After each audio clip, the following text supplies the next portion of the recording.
সাঈদ ইবনে আব্দুর রহমানকে রাসূল নিয়ে জিহাদের ময়দানে চলে গেলেন আর সালাবাতুল আনসারীকে দায়িত্ব দিয়ে গেলেন যে সাঈদ ইবনে আব্দুর রহমান এর ফ্যামিলিকে তুমি দেখে রাখবা। সালাবাতুল আনসারী বলল, জি ইয়া রাসূলুল্লাহ, আপনার কথা আমি শুনবো মানব। কিন্তু দেখা গেল দিন যখন শেষ হয়ে গেল, রাত্রি যখন গভীর হয়ে গেল, এই সালাবাতুল আনসারীর হৃদয়ের মধ্যে, কলবের ভিতরে শয়তান ওয়াসওয়াসা দেওয়া শুরু করে দিল।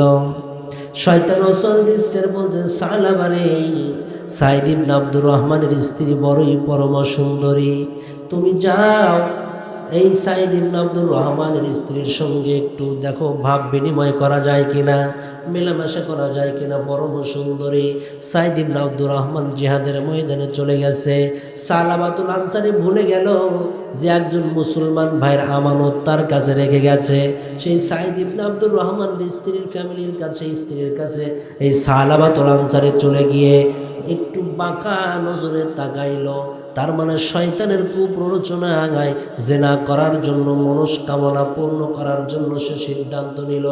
ঠিক ওই মুহূর্তে সাঈদ ইবনে আব্দুর রহমানের স্ত্রী ছিল পরম সুন্দরী এবং বিচক্ষণ রমণী, তাহেরা রমণী, পুত পবিত্র রমণী। সাঈদ ইবনে আব্দুর রহমানের স্ত্রী বলতেছে, ভাই সালাবা, তুমি কি ভুলে গেছো আমি তোমার ভাই সাঈদ ইবনে আব্দুর রহমানের রেখে যাওয়া আমানত, আমাকে সংরক্ষণ করার দায়িত্ব তোমার। আরো কি ভুলে গেছো রে ভাই, আল্লাহর নবী নিজে তোমাকে দায়িত্ব দিয়ে গেছেন, সেই দায়িত্ব থেকে তুমি চ্যুত হয়ে তুমি আমার দিকে কুনজরে তাকাচ্ছ। তোমার এই চক্ষুটা কিয়ামতের ময়দানে গলিত সীসার ভিতরে দিয়ে তোমার চক্ষুকে শাস্তি দেওয়া হবে। তুমি এটা করলে কেন? তাড়াতাড়ি তওবা করো, না হলে আল্লাহ এবং তার রাসূল ক্ষমা করবে না। ইমানদার নারী, পুত পবিত্র রমণীর এই কথা শোনা মাত্র সালাবাতুল আনসারীর অন্তরের ভিতরে, হৃদয়ের ভিতরে প্রকম্পিত শুরু হয়ে গেল। না, আমি বড় অন্যায় করে ফেলেছি, আমি বড় অপরাধ করে ফেলেছি। যেই তাকওয়াটা আমার ভিতরে থাকা উচিত ছিল, একজন মহিলার ভিতরে এত সুন্দর তাকওয়া কিভাবে শোভা পায়? আল্লাহ পাক কোরআনুল কারীমের মধ্যে বলছেন, ইয়া আইয়ুহাল্লাযীনা আমানু উত্তাকুল্লাহ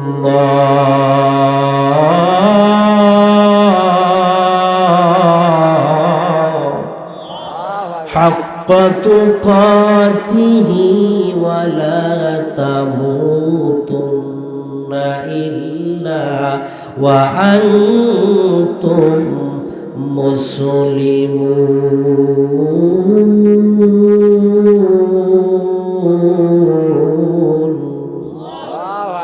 আল্লাহ বলছেন, হে ঈমানদারগণ, তোমরা যারা ঈমান এনেছো, তোমরা যারা ঈমান এনেছো, তোমরা আল্লাহকে ভয় করো, ভয় করার মতো ভয় করো। কৃতজ্ঞতা জ্ঞাপন করছি, আওয়াজ দিয়ে বলুন আলহামদুলিল্লাহ। আওয়াজ দিতে হবে আমার বাজান, কথা বলতে হবে আমার সঙ্গে। যদি কথা বলেন তাহলে বুঝতে পারবো আমার কথাগুলো আপনারা বুঝতে পারতেছেন। এই রাসূল পাক সাল্লাল্লাহু আলাইহি সাল্লাম বলেছেন, মাজালিসুল ইলমি মিন রিয়াজিল জান্নাহ। বলুন আল্লাহু আকবার। যেখানে দ্বীনের আলোচনা হয় সেই জায়গাটা সাধারণ জায়গা নয়, সেই জায়গাটা হলো রিয়াজুল জান্নাত, জান্নাতের একটি টুকরা। বলুন সুবহানাল্লাহ। এই জন্য কথা বলতে হবে। আলাম নাজআল লাহু আইনাইন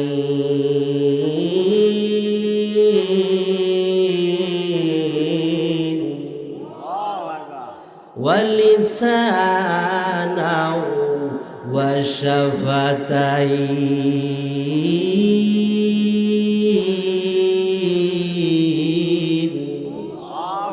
আমার আল্লাহ বলেন, আমি কি তোমাদেরকে দুটি চক্ষু দেইনি? আর তোমাদেরকে দেইনি জিহ্বা, যে চক্ষু দিয়ে তোমরা দেখবে, যে জিহ্বা দিয়ে তোমরা আল্লাহকে ডাকবে আর আল্লাহর কাছে ক্ষমা চাইবা। আমি রব তোমাদেরকে ক্ষমা করে দিব। আমাকে যদি তোমরা ডাকো আমি তোমাদের ডাকে সাড়া দিব। আওয়াজ দিয়ে বলুন, আমরা ডাকলে সাড়া দেয় কি দেয় না আল্লাহ? আল্লাহ বলেন ফাযকুরুনি আযকুরুকুম ওয়াশকুরুলি ওয়ালা তাকফুরুন।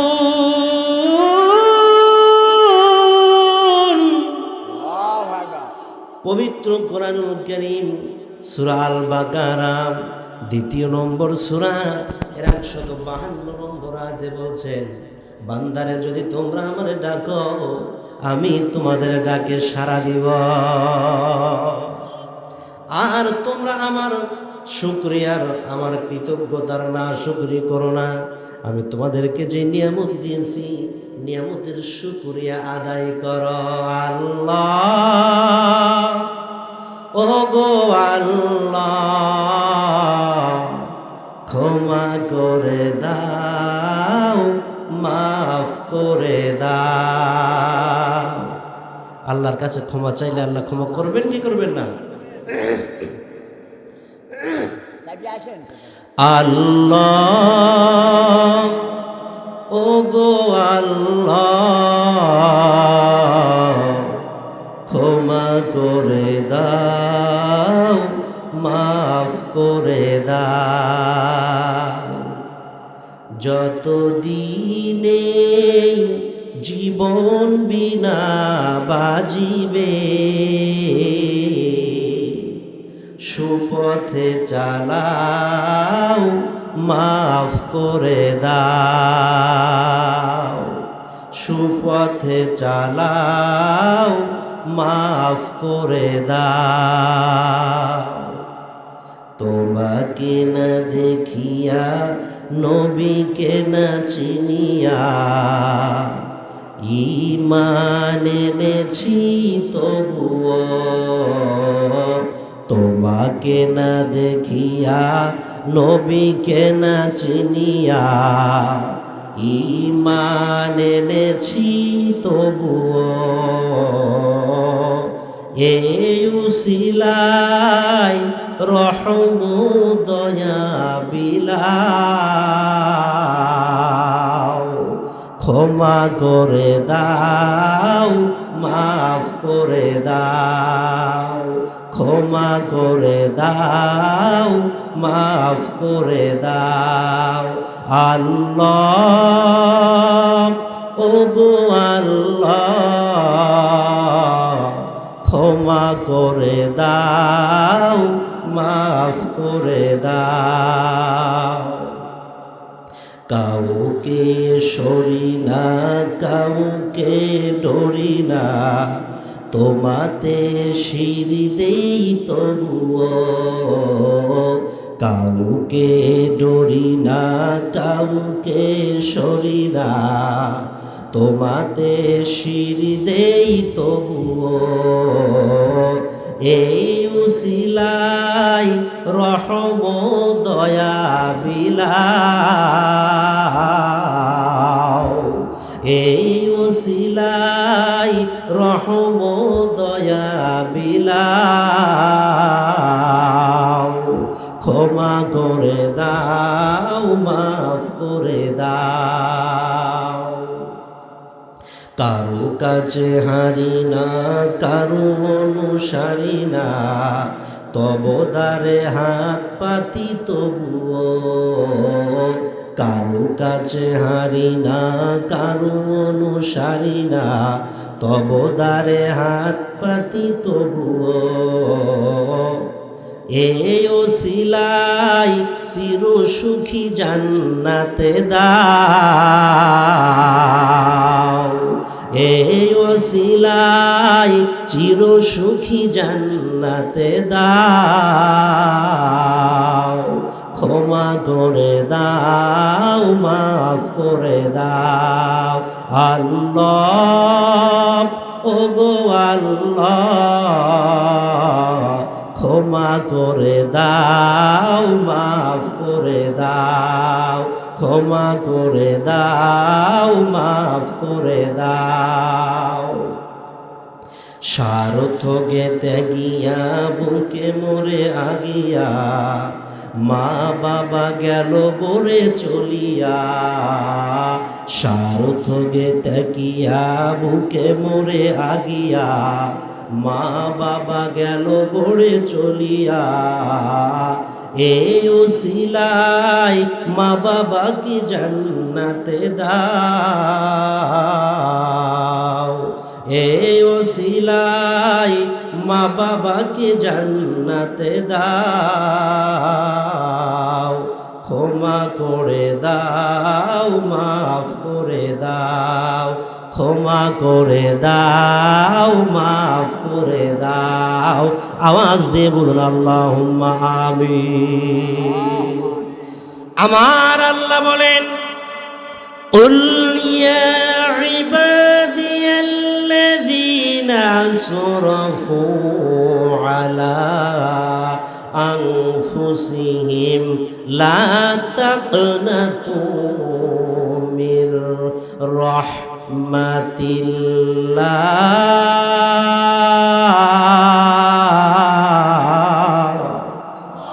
আওয়াজ দিয়ে বলুন আল্লাহু আকবার। ইন্নাল্লাহা ইয়াগফিরু যুনুবা জামিআ ইন্নাহু হুয়াল গফুরুর রহিম।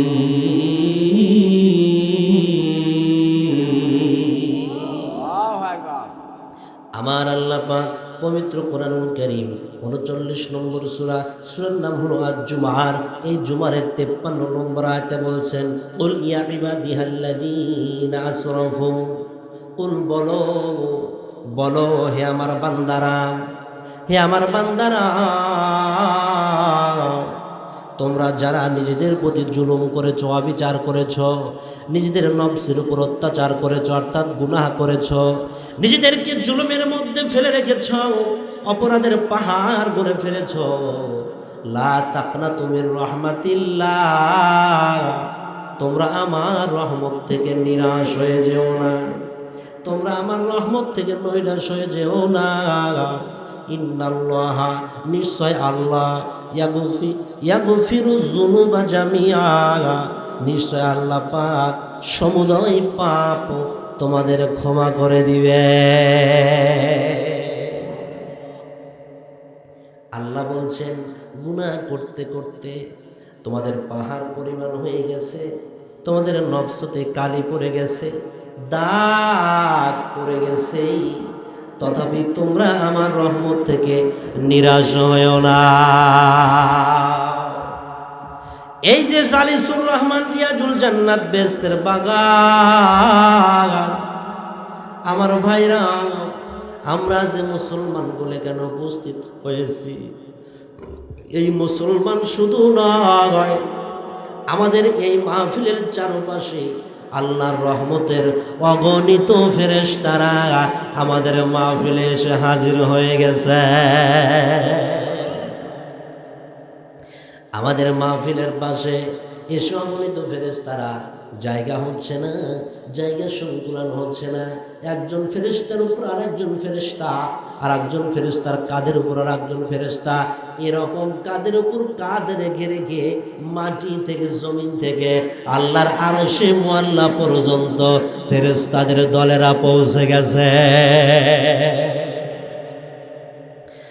আর যতক্ষণ পর্যন্ত আমরা এই সামিয়ানার মধ্যে, মাহফিলের মধ্যে অবস্থান করব, ততক্ষণ পর্যন্ত আমাদের একদল ফেরেশতারা আমাদের আমলনামায় শুধু নেকি লিখে যাচ্ছেন, প্রতিযোগিতার পাহাড় হয়ে যাচ্ছে। আর যতক্ষণ পর্যন্ত প্রোগ্রাম চলবে, আমরা যদি শান্তভাবে আল্লাহর কোরআনের তাফসীর শুনতে থাকি, ততক্ষণ পর্যন্ত রহমতের ফেরেশতারা দোয়া করতে থাকবে, আর নেকি দ্বারা আমাদের আমলনামা লিখতে থাকবে, পূরণ হতে থাকবে। একবার বলা যাবে নাকি আল্লাহু আকবার। সম্মানিত হাজিরিন, একটু আল্লাহ পাকের জিকির করুন, লা ইলাহা।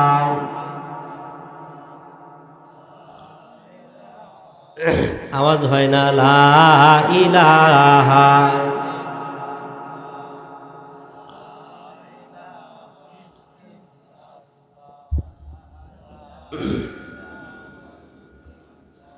এই কালিমার জপমালা এ কাজে লাগবে মরণ বেলা।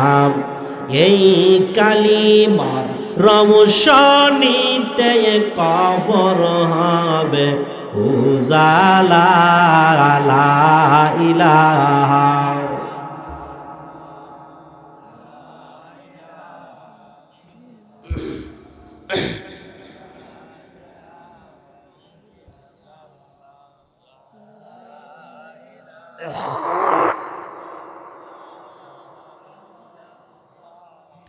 লা ইলাহা ইল্লাল্লাহু মুহাম্মাদুর রাসূলুল্লাহ। আওয়াজ দিয়ে বলুন সাল্লাল্লাহু আলাইহি ওয়াসাল্লাম। সম্মানিত সুধী, আল্লাহ পাক আমাদেরকে সুযোগ করে দিয়েছেন যে তোমরা যত গুনাহ করো রে, আমার রহমত থেকে তোমরা নিরাশ হয়ে যেও না। আসো আমার দিকে তোমরা ফিরে এসো, আমি আল্লাহ পাক তোমাদের পাপগুলোকে ক্ষমা করে দিব। কেননা আমি আল্লাহ হচ্ছেন গফুরুর রহিম, ক্ষমাশীল এবং পরম করুণাময়। আল্লাহ পাক কিভাবে মানুষকে ক্ষমা করে? এই মাসটা কিসের মাস বলুন তো? শাবান মাস। শাবান মাসের আজকে 14 তারিখ, 10 তারিখ শেষ হয়ে গেল। 11তম দিবাগত রাত, 11তম রাত, 10তম দিবাগত রাত। আগামী মঙ্গলবার হচ্ছে নিসফু মিনাশ শাবান। শাবানের 14তম রজনী, 15তম রজনী। এই রজনীতে আমার ভাইরা, মালিক ইবনে দিনার নামক একজন আল্লাহর বান্দা, মালিক ইবনে দিনার, তার একটা মাত্র কলিজার টুকরা কন্যা সন্তান ছিল। সেই কন্যা সন্তান ধীরে ধীরে বড় হতে লাগলো। আনন্দের সাথে, ভালোবাসার হৃদয়ের সাথে আলিঙ্গন করে সন্তানকে লালন পালন করা শুরু করে দিল। আমার বাজানেরা, সন্তানটা ধীরে ধীরে বড় হতে নেয়। সন্তানের প্রতি মা বাবার ভালোবাসা কম না বেশি? কম না বেশি? বেশি হয়। সন্তানকে যত আদর করা যায়, কোলে নেওয়া যায়, আপন করা যায়, ততই যেন হৃদয়ে প্রশান্তি পায়। এই সন্তানটা বড় হতে লাগলো, আনন্দের সাথে বড় করতে লাগলো। কিন্তু আল্লাহর খেলা বোঝা বড় দায়। যখনই সন্তানটা কথা বলা শিখে গেল, বাবাকে চেনা শিখে গেল, হাঁটা চলা করা শুরু করে দিল, তখনই মহান মালিক ইবনে দিনারের কাছ থেকে সন্তানটাকে নিয়ে চলে গেল। মালিক ইবনে দিনার সন্তানকে হারাইয়া নিজেকে আর সামাল দিতে পারলেন না, নিজেকে আর কন্ট্রোলে রাখতে পারলেন না। এক পর্যায়ে সে বেয়াদীন হয়ে গেল, ঈমান হারা হয়ে গেল, মদ খাওয়া শুরু করে দিল, মাতলামি করা শুরু করে দিল। কেননা আমার সবচাইতে প্রাণপ্রিয় সন্তান, আমার কলিজার টুকরাকে আল্লাহ পাক কবরে নিয়ে গেছে। এই সন্তানের মায়া ত্যাগ করতে না পেরে মদখোর হয়ে গেল, আল্লাহর ইবাদত থেকে সে বঞ্চিত হয়ে গেল, অনেক দূরে চলে গেল। এক পর্যায়ে শবে বরাতের রাত শুরু হয়ে গেছে, শেষ হয় নাই। মদ্যপান করতে করতে মালিক ইবনে দিনার ঘুমিয়ে গেল।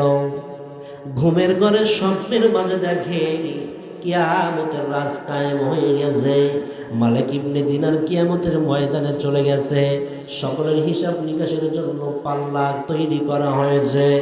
মালিক ইবনে দিনার যখন দেখলেন কিয়ামত কায়েম হয়ে গেছে, ঠিক ওই সময় একটা বড় অজগর সাপ মালিক ইবনে দিনারকে সবল মারার জন্য পিছন দিক থেকে ধাওয়া করছে। আর মালিক ইবনে দিনার এই সাপ থেকে বাঁচার জন্য দৌড়াচ্ছে আর দৌড়াচ্ছে, দৌড়াচ্ছে আর দৌড়াচ্ছে। যতই দৌড়ায় রাস্তা শেষ হয় না। এদিকে সাপ পিছনের দিক থেকে মালিক ইবনে দিনারকে ধাওয়া মেরেছে, ধাওয়া করেছে, মারবে। রাত পথ চলতে চলতে চলতে চলতে মালিক ইবনে দিনার দুর্বল হয়ে পড়লেন। রাস্তার মাঝে একজন বৃদ্ধ মানুষকে দেখতে পেলেন, মুরব্বী মানুষ। মুরব্বীকে ডাক দিয়ে বলে, বাবা যান, আমাকে সাপ আক্রমণ করেছে গো বাবা, আমাকে একটু রক্ষা করুন, আমাকে একটু হেফাজত করুন। এবার সেই বৃদ্ধ মানুষটা বলতেছে, আমার কোনো ক্ষমতা নাই সাপ থেকে তোমাকে হেফাজত করার। মালিক ইবনে দিনার আরো জোরে দৌড়াতে লাগলেন, দৌড়াইতে একটি উঁচু পাহাড়ের উপরে উঠলেন। উঁচু পাহাড়ের উপরে ওঠা মাত্র চিৎকার করে কাঁদতেছেন, বাঁচাও বাঁচাও, আমাকে বাঁচাও, কে কোথায় আছো, আমারে বাঁচাও, এই সাপের আক্রমণ থেকে আমারে বাঁচাও। কেউ যখন না আসে, ওই পাহাড়ের ভিতরে একটি বালাখানা রয়েছে, সুন্দর বালাখানা। সেই বালাখানার ভিতর থেকে একজন 7-8 বছরের মেয়ে, সুন্দরী মেয়ে মালিক ইবনে দিনারের কাছে চলে আসলো। আসার পরে আব্বু বলে মালিক ইবনে দিনারের কোলে উঠলো। বলুন সুবহানাল্লাহ। ঠিক যখন এই মেয়েটা মালিক ইবনে দিনারের কোলে উঠে পড়ল, তখন এই সাপটা থেমে গেল, ওখানেই থেমে গেল, আর সামনের দিকে অগ্রসর হতে পারে না। মালিক ইবনে দিনার চোখের পানিগুলো ছেড়ে দিয়ে কান্দে আর বলে, মা গো, তুমি এখানে কেন, তুমি এখানে কি করো গো মা? ও মা, তুমি এখানে কি করো গো মা? ও মা। এবার মেয়েটা বলতেছে, আব্বু তুমি দৌড়াচ্ছ কেন, তুমি কাঁদো কেন? মালিক ইবনে দিনার বলে, মা রে, এই সাপ আমাকে আক্রমণ করেছে। রাস্তার মাঝে একজন বৃদ্ধ মানুষকে বললাম, সেই বৃদ্ধটা আমাকে সাহায্য করতে পারলো না। ও মা, বলো তোমা, বলো তুমি এখানে কি করো, আর তুমি আমার কোলে আসার কারণে সাপটা থেমে গেল কেন? এবার মেয়েটা বলতেছে, আব্বু যান, এই যে আমি যখন ইন্তিকাল করেছি, এই ছোট্ট ছোট্ট বাচ্চারা যখন ইন্তিকাল করে, সেই ছোট্ট ছোট্ট বাচ্চাদের রূহগুলো নিয়ে হযরত ইব্রাহিম খলিলুল্লাহর কাছে দেওয়া হয়।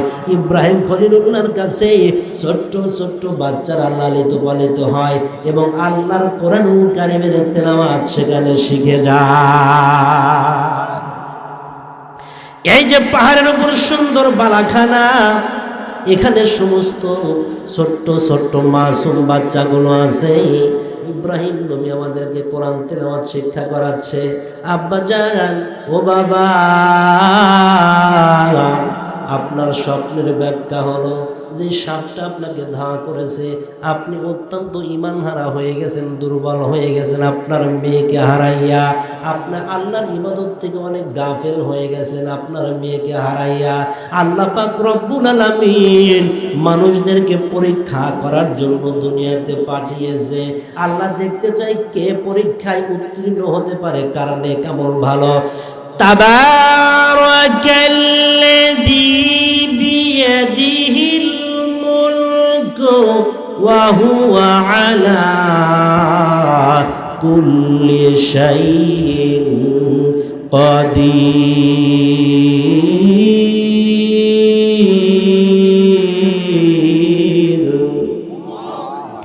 الذي خلق الموت والحياة ليبلوكم أيكم أحسن عملا وهو العزيز الغفور। আল্লাহ পাক পবিত্র কোরআনুল কারীম 29তম পারা 67 নম্বর সূরা, সূরার নামার মুলকের প্রথম অংশেই বলে দিয়েছেন, এই রাজত্ব কার হাতে? আল্লাহর হাতে। মহারাজাধিরাজ তার হাতেই হলো রাজত্ব। তিনি সকল বিষয়ের উপর সর্বশক্তিমান। তার হাতেই মানুষের হায়াত, তার হাতেই মানুষের মৌত। আর দুনিয়াতে আল্লাহ পাক মানুষকে পাঠিয়েছে পরীক্ষা করার জন্য। আর তিনি দেখতে চান কারণে কামল অতি উত্তম আর ভালো আমল নিয়ে হাজির হতে পারে। আব্বা গো, মানুষকে পরীক্ষা করার জন্য দুনিয়াতে পাঠাইছে। তোমাকে সুন্দরী একটি কন্যা দিয়েছিল গো, সেই কন্যাকে নিয়ে নিয়েছে তোমার ঈমান পরীক্ষা করার জন্য, তোমার ধৈর্যের পরীক্ষা করার জন্য। ও বাবা, এমনও তো মা বাবা আছে, এমনও তো মানুষের তাদেরকে আল্লাহ পাক দুনিয়াতে কোনো সন্তান দান করেন নাই, কোনো সন্তান দেনও নাই। আব্বা জান, আপনাকে যে সাপ আক্রমণ করেছে সেটা হলো আপনার জীবনের বদ আমল, আপনার জীবনের খারাপ আমল, সেটা হলো সাপ, যে সাপ আক্রমণ করেছে। আর আপনাকে যেই প্রতিমধ্যে একজন মুরব্বীর সঙ্গে দেখা হলো বাবাজান, ওইটা হলো আপনার নেকামল।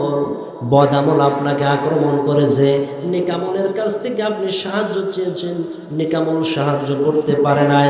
তার মানে হলো খারাপ আমলের পরিমাণ আপনার বেশি আর ভালো আমলের পরিমাণ আপনার কম। তার মানে আল্লাহর কাছে আপনি এখন বেঈমান হয়ে গেছেন, আল্লাহর কাছে আপনি রাজি খুশি হতে পারেন নাই। ও আব্বা জান, আলাম ইয়ানি লিল্লাযীনা আমানু আন তাখশা কুলুবুহুম লিযিকরিল্লাহ।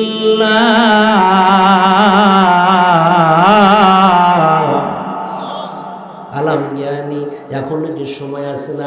যারা ঈমান এনেছো, আল্লাহ পাক বলতেছেন আলাম ইয়ানি লিল্লাযীনা আমানু, এখনো কি সময় আসে নাই তোমাদের আল্লাহকে ভয় করা? তোমাদের কলবে যখন আল্লাহর নাম উচ্চারণ করা হয় তোমাদের কলব বিগলিত হয় না? এখনো কি সময় আসে নাই তোমাদের অন্তর বিগলিত হওয়ার? আল্লাহর জিকির পাওয়ার পরেও এখনো কি সময় আসে নাই কত সুদ খাইবা?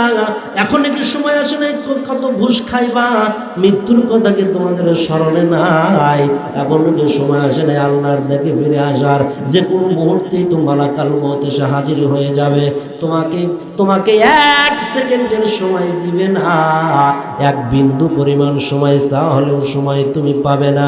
বাপজান গো, এখনো কি সময় আসে নাই তোমরা আল্লাহর পথে তোমাদের কলবটাকে বিগলিত করতে, আল্লাহর দিকে ফিরে আসতে?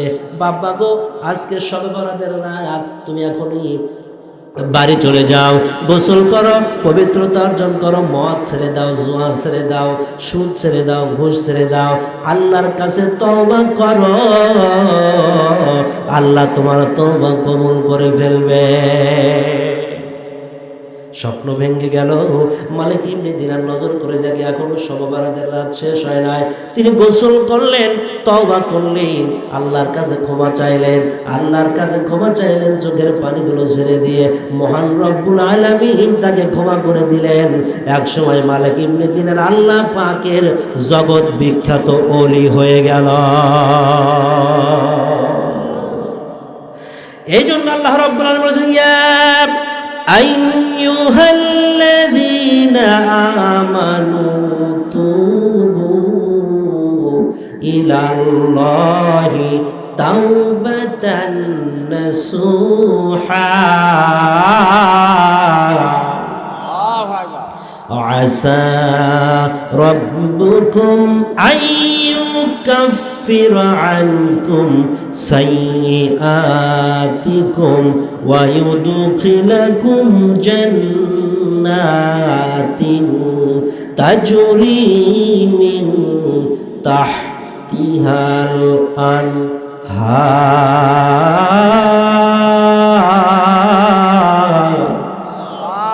আল্লাহ পাক রব্বুল আলামিন বলেন, হে ঈমানদারেরা, তোমরা আল্লাহর কাছে তওবা করো, তাওবাতুন নাসুহা করো, একনিষ্ঠ তওবা করো, একনিষ্ঠ তওবা করো, তাওবাতুন নাসুহা করো। এমন একটি তওবাকে তাওবাতুন নাসুহা বলা হয়, জীবনের সমস্ত গুনার কথা স্মরণ করবে আর জীবনে অন্যায় করব না, অপরাধ করব না, সুদ খাইব না, ঘুষ খাইব না, মানুষকে ফাঁকি দিব না, জুলুম করব না, নির্যাতন করব না, মানুষকে কষ্ট দিয়ে কথা বলবো না, প্রতিবেশীর সাথে হিংসা করব না। এইটা তুমি সিদ্ধান্ত যদি নিতে পারো রে বন্ধু, আর আল্লাহর কাছে যদি ওয়াদা দাও আর অপরাধ করব না, নামাজ ছেড়ে দিব না, আর পিতামাতার সাথে খারাপ আচরণ করব না, এটাকে বলে তাওবাতান নাসুহা। আল্লাহ বলেন, আশা করা যায় রব্বুকুম আইয়ুকাফিরা আনকুম সাইয়্যাতিকুম, তোমাদের রব তোমাদের পাপ সমূহকে ক্ষমা করে দিবে আর ওই পাপের জায়গাটা নেকি দ্বারা পরিপূর্ণ করে দিবে। আর তোমাদেরকে এমন একটি জান্নাতে প্রবেশ করাবে যে জান্নাতের পাদদেশে রয়েছে হলো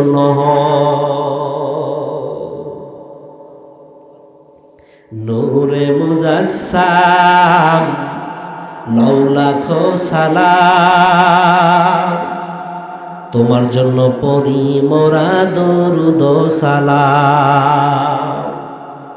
নূরে মুজাসসাম লাউ লাখো সালাম, তোমার জন্য পড়ি মোরা মিলাদে কিয়াম। বীরে পশু পাখি যখন ঘুমিয়ে পড়ে, তোমার প্রেমের আশিকিদের চোখের পানি ঝরে। আর সেজদাই পড়ে মাওলার কাছে চাই তোমার মাকাম। সেজদাই পড়ে মাওলার কাছে চাই তোমার মাকাম। নূরে মুজাসসাম লাউ লাখো সালাম, তোমার জন্য পড়ি মোরা দরুদ ও সালাম। এই পৃথিবীতে যে যাহারে এ ভালোবাসিবে, কাল কিয়ামতে তার সাথে তার হাসর হইবে। এই পৃথিবীতে যে যাহারে ভালোবাসিবে, কাল কিয়ামতে তার সাথে তার হাসর হইবে। আর সেজদাই পড়ে মাওলার কাছে চাই তোমার মাকাম। নূরে মুজাসসাম লাউ লাখো সালাম, তোমার জন্য করি মোরা মিলাদে কিয়াম। আওয়াজ দিয়ে বলুন আল্লাহু আকবার। এই জন্য আল্লাহ বলেছেন ফিরে আসো, আমার দিকে ফিরে আসো। আর কত গুনাহ করবা, আর কত অন্যায় করবা, আর কত ইসলামী আন্দোলন থেকে দূরে সরে যাবা, আর কত কোরআন থেকে দূরে সরে যাবা, আর কত ইসলামী মাহফিল থেকে দূরে সরে যাবা। একদিন তোমার কাছে মালাকাল মউত কিন্তু হাজির হয়ে যাবে। সেদিন আমি রবের হাত থেকে তোমরা দূরে যেতে পারবে না। আল্লাহ রহমান, আল্লাহ গফফার, আল্লাহ গফুরুর রহিম। আল্লাহ বলছেন লা তাকনাতু মির রাহমাতিল্লাহ, আমার রহমত থেকে নিরাশ হয় না। দাহিয়াতুল কলবি, নবীজির একজন বিখ্যাত সাহাবী, নাম তার হলো দাহিয়াতুল কলবি। আল্লাহর হাবিব সাল্লাল্লাহু আলাইহি ওয়াসাল্লামের কাছে এসে গভীর মনোযোগের সাথে চোখের পানিগুলো ছেড়ে দিয়ে কাঁদেন, ইয়া রাসূলুল্লাহ, ইয়া হাবিবাল্লাহ। আল্লাহ গফুরুর রহিম, আল্লাহ রহমানুর রহিম, কিন্তু আমি যে অন্যায় করে ফেলেছি, অপরাধ করে ফেলেছি, এই অপরাধের ক্ষমা আল্লাহ পাক আমাকে কখনো করবে না। আমি জাহান্নামী, আমি জাহান্নামী, আমি পাপী, আমি পাপী। আমি নিজেকেই তো নিজে ক্ষমা করতে পারি না। ওগো রাসূল, আমি আপনাকে কি বলবো, এই লজ্জার কথা, এ কথা মানুষের সামনে প্রকাশ করা যায় না। ইয়া রাসূলুল্লাহ, ইয়া হাবিবাল্লাহ, আমি অনেক বড় অপরাধ করে ফেলেছি। এই অপরাধ মনে হয় আল্লাহ ক্ষমা করবে না। আমার নবী বলেন, দাহিয়া রে, বলো বলো বলো বলো, তুমি কি অপরাধ করে ফেলেছো, কি অন্যায় করে ফেলেছো, আমার কাছে বলো, আমার কাছে বলো। তোমার মনের কথাটা আমার কাছে উজাড় করে বলো, তুমি কি অপরাধ করেছো, কি অন্যায় করে ফেলেছো। দাহিয়াতুল কলবি বলেন, নবী গো, আমি নিজেকেই তো নিজে ক্ষমা করতে পারছি না। আমি যে অন্যায়টা করে ফেলেছি, বড় অপরাধ। নবী আমার বলেন, আল্লাহ পাক গফুরুর রহিম, আল্লাহ ইচ্ছা করলে তোমার জীবনের সমস্ত অপরাধগুলোকে ক্ষমা করে দিতে পারে। তুমি বলো কি অন্যায় করে ফেলেছো। দাহিয়াতুল কলবি বলেন, নবী আমার, জাহেলিয়াতের যুগে অন্যায় অপরাধের যুগ ছিল আরবের ভূখণ্ডে। জোর ছিল যার, দখল ছিল যার, যেই ফ্যামিলিতে পুরুষ সন্তান বেশি, সেই ফ্যামিলির ক্ষমতা ছিল বেশি। মানুষকে অন্যায়ভাবে হত্যা করত, মানুষের অন্যায়ভাবে মানুষের জমিটা দখল করে নিত। যার জোর ছিল তার মূল্য ছিল তার, এরকম ছিল। আর নারী জাতি ছিল সেই সময় অবহেলিত, অপমানিত, অপদস্থ। যে ফ্যামিলিতে নারী সন্তান জন্মগ্রহণ করত কেউ খুশি হতো না, বেজার হয়ে যেত। আমি আমার বধূকে বললাম যে তোমার গর্ভে যে সন্তান এসেছে, এই সন্তান যদি পুরুষ হয় তাকে বাঁচিয়ে রাখবে, আর যদি নারী হয় তাকে হত্যা করে ফেলবে। এই কথা বলে আমার সন্তানকে তার মায়ের পেটের ভিতরে রেখে আমি বাণিজ্য করার জন্য কাফেলাকে নিয়ে বিদেশ ভ্রমণ করেছিলাম। আর আমার বউকে বলেছিলাম যদি পুরুষ সন্তান হয় তাহলে তুমি লালন পালন করে বড় করবা, আর যদি মেয়ে সন্তান হয় তাহলে হত্যা করে ফেলবা, মাটির মধ্যে গেড়ে ফেলবা। আমার স্ত্রী বলল ঠিক আছে। আমি অনেক দিন পর্যন্ত বিদেশে কর্মরত থাকলাম। দীর্ঘদিন পর আমি তো বাড়ি চলে আসলাম। বাড়িতে চলে আসার পর আমার বিবিকে বললাম, বিবি রে, তোমার গর্ভে যে আমি সন্তান রেখে গিয়েছিলাম সেই সন্তানটা কোথায়, সেই সন্তানের হালাত কি? বিবি আমার বলে, স্বামী আমার সেই সন্তানটা ছিল কন্যা সন্তান, আমি তাকে মেরে ফেলেছি। এরকম মেরে ফেলেছি, তুমি তো বলেছো সন্তানকে মেরে ফেলার জন্য, কিন্তু মূলত মা মেয়েকে হত্যা করে না। এই মেয়েটাকে প্রতিবেশীর এক বাড়িতে রেখে দিয়েছে লালন পালন করার জন্য। কারণ দাহিয়াতুল কালবি বাড়িতে এসে যদি দেখে তার কন্যা সন্তান জীবিত আছে তাহলে হত্যা করে ফেলবে। দাহিয়াতুল কালবি চলাফেরা করতে করতে ওই মেয়েটার সঙ্গে দেখা হয়। মেয়েটার সঙ্গে দেখার পর মেয়েটা সুন্দর মিষ্টিভাবে কথা বলে। দাহিয়াতুল কালবি ও মেয়েটার সঙ্গে কথা বলে। তার মনের ভিতরে একটা ভালোবাসার গভীর সম্পর্ক তৈরি হয়ে গেল। বিবিকে বলে, বিবি রে, ওই মেয়েটাকে দেখলে কেন যেন আমার মায়া লাগে। ওই মেয়েটার চেহারা তো আমার চেহারার মতোই দেখতে মনে হয়। বিবি গো, ওই মেয়েটাকে দেখলে তো আমার মায়া লাগে। ভালো করে সুন্দর করে আমার সঙ্গে কথা বলে। আমার সন্তানটা যদি থাকতো রে, আমি তাকে আদর করতাম, ভালোবাসতাম। তখন বিবি মনে করতেছে আমার স্বামী মনেকে সন্তানের কথা শুনে তাকে আদর করবে, আপ্যায়ন করবে, ভালোবাসবে। তখন বিবি বলে ফেললো, স্বামী আমার ওই মেয়েটাই তো আমাদের সন্তান। ও স্বামী আমার, আপনি সন্তানকে হত্যা করতে বললেন, আমি তো হত্যা করতে পারি না। মা হয়ে কখনো সন্তানকে হত্যা করতে পারে না। ও আমার বন্ধুরা, মা কিভাবে হত্যা করবে? একটা করুণ ডায়লগ শুনুন। মাকে ব্যথা দিয়েছেন যারা, মাকে কষ্ট দিয়েছেন যারা, একটা বার একটু কথাটা শুনুন। আজকে মায়ের কাছে গিয়ে ক্ষমা চাইবেন, মারে তোমারে কষ্ট দিয়েছি, ব্যথা দিয়েছি, ক্ষমা করে দাও। তাছাড়া মা যদি কষ্ট নিয়ে দুনিয়া থেকে বিদায় হয়ে চলে যায়, আল্লাহ পাকের আসামির কাঠগড়ায় হাসরের ময়দানে দাঁড়াতে হবে।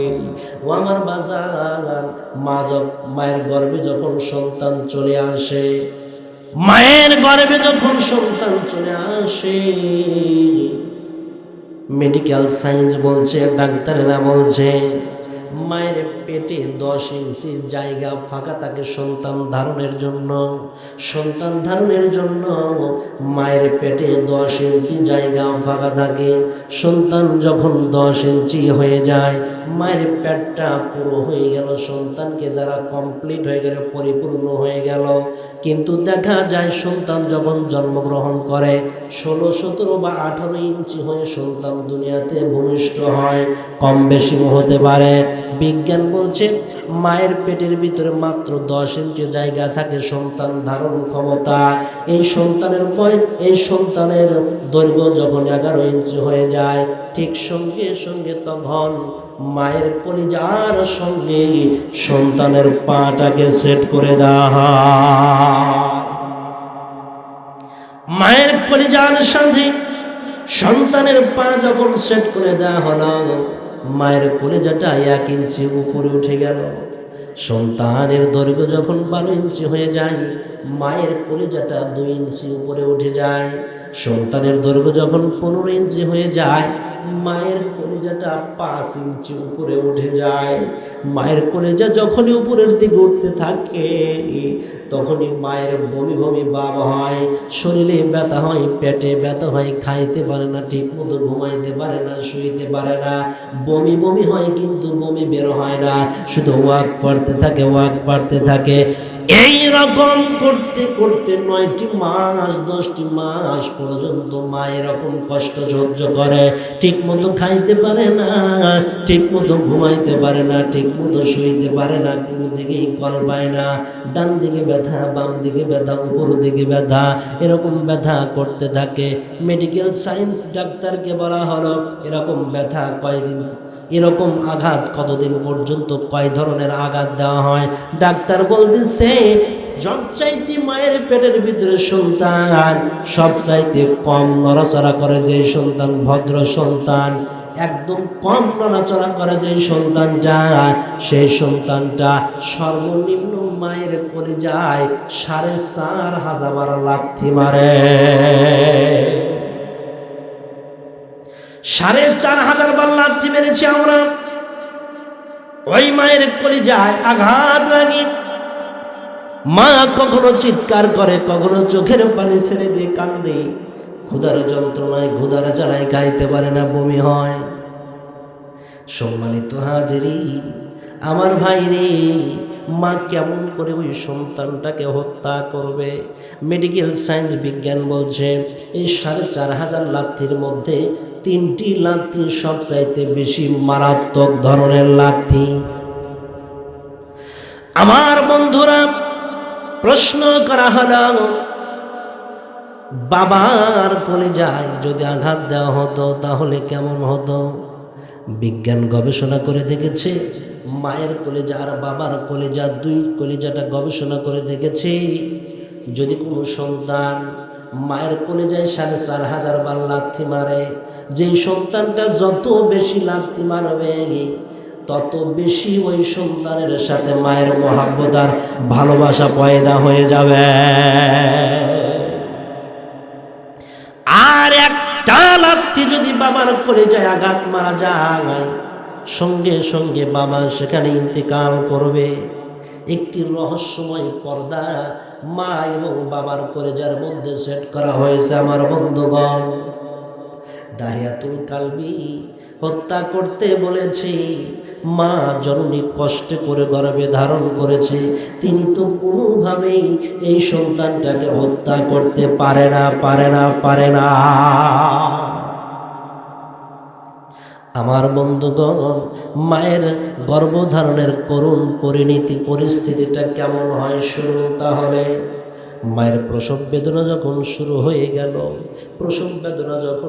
হয়ে গেল, মা স্বামীর কাছ থেকে চির বিদায় নেয়। স্বামী গো, তোমার সাথে সংসার করেছি, না জানি আমার সন্তানকে গর্ভপাত করতে গিয়ে আমি দুনিয়া থেকে বিদায় হয়ে যাই, ক্ষমা করে দিও। ওই পরকালে তুমি আমাকে আসামির কাঠগড়ায় দাঁড় করায়ও না। বন্ধু বান্ধবীদের কাছ থেকে বিদায় নাই মেয়েটা, গর্ভবতী প্রসূতি মেয়েটা। আমার ভাইরা, যখন গর্ভের প্রসব বেদনা শুরু হয়ে গেল, ওই সন্তানটা 3টি লাথির মধ্যে একটা বড় লাথি মেরে দেয়। একটা বড় লাথি মারা মাত্র মায়ের ডিম্বাণুর 7টি পর্দা মুহূর্তের মধ্যে ফাটে যায়। ডিম্বাণুর মধ্যে 7টি পর্দা থাকে। যখন প্রসব বেদনা গভীরভাবে শুরু হয়ে গেল, কলিজায় আঘাত মারল, সন্তানের পাটা কলিজায় আঘাত মারা মাত্র মাথাটা ডিম্বাণুর দিকে চলে গেল, ডিম্বাণুর 7টি পর্দা ফেটে গেল। মা হাউমাউ করে কান্না শুরু করে দিল, অস্থির হয়ে গেল। মা ঘামতে শুরু করলো। কেউ মাকে বাতাস দেয়, কেউ মার মাথায় পানি ডালে, কেউ পায়ে তেল মালিশ করে। গো আমার বাজান, এরকম করতে করতে দ্বিতীয় নাম্বার যখন লাথি মারে, তৃতীয় নাম্বার লাথি মারা মাত্র মায়ের কলিজার একটি বড় পর্দা ফেটে যায়। কলিজার মাঝখানে একটা পর্দা ফেটে যায়। কলিজাটা যখন ফেটে গেল, তার সঙ্গে সঙ্গে আরেকটি লাথি মেরে দিল। লাথি মারার সঙ্গে সঙ্গে জরায়ুর পর্দা ফেটে গিয়ে ওই সময় 1.5 মিনিট রক্ত প্রবাহিত হয়। আমার বাজার 2 কেজি থেকে 2.25 কেজি রক্ত বের হয়। বন্ধুরে, অনেক সময় মা অজ্ঞান হয়ে যায়, অনেক সময় সন্তান জন্ম দেওয়ার সময়, অনেক সময় সন্তান জন্ম দেওয়ার সময় মা মারা যায়। আমার ভাইরা রে, ওই সময় 2.25 কেজি থেকে 2 কেজি রক্ত প্রবাহিত হয়ে যায়। যখন সন্তান মায়ের কলিজায় আঘাত মারল, কলিজার পর্দাটা ফেটে গেল এবং জরায়ুর পর্দা ফেটে গিয়ে রক্ত প্রবাহিত হয়ে গেল। তারপর পরে সন্তান জমিনে ভূমিষ্ঠ হয়ে চলে এলো। এখানে একটা রহস্যের বিষয় আছে। যখনই মার কলিজাটা ফেটে যায়, মা অজ্ঞান হয়ে অনেক সময় অবচেতন অবস্থায় পড়ে যায়। ওই কলিজাটা ফাটা অবস্থায় থাকে, কিন্তু যখন সন্তান জন্মদানের পরে যখন সন্তান মা গয়া ডাক দেয়, ডাক্তাররা ইথার দিয়ে সুন্দর করে ইথার দিয়ে মায়ের কলিজার দিকে স্টেথোস্কোপ দিয়ে লক্ষ্য করে দেখে এবং অনুবীক্ষণ যন্ত্র দিয়ে লক্ষ্য করে দেখে। যখন মার এই সন্তানটা উম্মা বলে ডাক দেয়, উম্মা ডাকের শব্দটা মায়ের কানের ভিতরে ঢুকে গিয়ে মায়ের কলিজার ফাটা জায়গাটা সেলাই করে দেয়। এই রহস্যময় উম্মা ডাকটা, মা ডাকটা, ও গো মা তুমি এই ধরনের শ্রেষ্ঠ নিয়ামত, তোমারই পদ তলে রয়েছে জান্নাত। ও গো মা তুমি এই ধরনের শ্রেষ্ঠ নিয়ামত, তোমারই পদ তলে রয়েছে জান্নাত। وقضى ربك ألا تعبدوا إلا إياه وبالوالدين إحسانا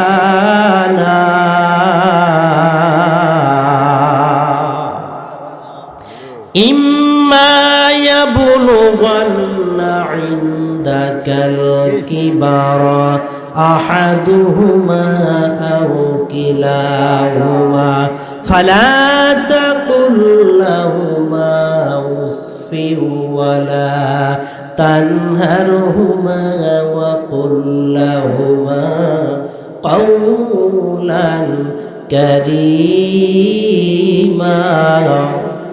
واخفض لهما جناح ذل من الرحمة وقل رب ارحمهما كما ربياني صغيرا।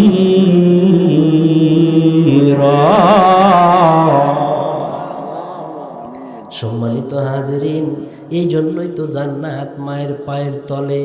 কিভাবে তুমি মাকে ভুলে রয়েছ, কিভাবে তুমি মাকে কষ্ট দিচ্ছ, একবার কি তোমার মনে পড়ে না এই মা যদি তোমাকে গর্ভে ধারণ না করত, এই মা যদি তোমাকে ভূমিষ্ঠ না করত রে, তুমি এই পৃথিবীর জমিনটাকে দেখতে পেতে না। মাকে কষ্ট দিও না, মাকে ব্যথা দিও না। এই জন্য তো মায়ের বেশি দরদ সন্তানের প্রতি বাবার চাইতেও, ঠিক কিনা বলুন? দাহিয়াতুল কালবি বলতেছে, তাই নাকি আমাদের মেয়ে নাকি, আমার মেয়ে নাকি নিয়ে আসো। তাহলে আমার মেয়েকে নিয়ে আসা হলো। শয়তানি ভাব শুরু হয়ে গেল। কারণ ওই জমিনে মেয়ে সন্তান জন্মদান করলে সেখানে লজ্জার বিষয় মনে করে তারা। নারীদের কোনো সম্মান ছিল না, নারীদের কোনো মর্যাদা ছিল না, নারীদেরকে বাঁকা চোখে দেখা হতো। আল্লাহর হাবিব সাল্লাল্লাহু আলাইহি ওয়াসাল্লাম এই জমিনে আসার পরে, কোরআন নাজিল হওয়ার পর আল্লাহর হাবিব নারীদের সম্মানটাকে বাড়িয়ে দিয়েছে। সম্মানিত হাজিরিন, দাহিয়াতুল কালবি বলতেছে, তখন স্ত্রীকে বলল, স্ত্রী গো, মেয়েকে নিয়ে আসো। মেয়েকে নিয়ে আসার পরে একটু আদর করলো এবং শয়তানি মনোভাব তার ভিতরে আবার উজাড় হয়ে গেল। শয়তানি মনোভাব, কথা বুঝতে পারতেছেন? একটু বলুন তো আল্লাহু আকবার, আওয়াজ দিয়ে বলুন আল্লাহু আকবার। সম্মানিত হাজিরিন, দাহিয়াতুল কালবি নবীজির কাছে তার করুণ কথাগুলো বলতেছে।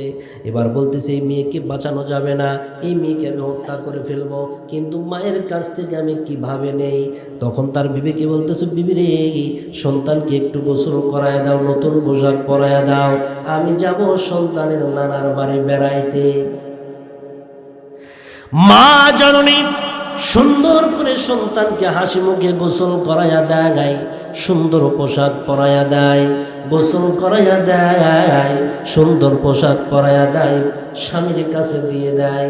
এই দাহিয়াতুল কালবি সন্তানকে নিয়ে মরুভূমির প্রান্তরে চলতেছে আর চলতেছে আর চলতেছে, হাঁটতে হাঁটতে চলতে চলতে মরুভূমির প্রান্তরে, যেখানে জনমানবহীন, কোনো মানুষ নাই, কোনো মানুষ নাই, কোনো সাক্ষী নাই, সেখানে যাওয়ার পর দাহিয়াতুল কালবি একটা জায়গাতে গর্ত খনন করা শুরু করে দিল। গর্ত খনন করতে করতে ছোট্ট ছোট্ট সুন্দরী মেয়েটা বলতেছে, বাবা গো, আব্বু গো, আপনি কেন এখানে গর্ত করেন আমি জানতে চাই। আব্বু গো, আপনি কেন এখানে গর্ত করছেন আমি জানতে চাই। দাহিয়াতুল কালবি বলতেছেন, তোমার জানার দরকার নাই, কিছুক্ষণ পরে বুঝতে পারবে।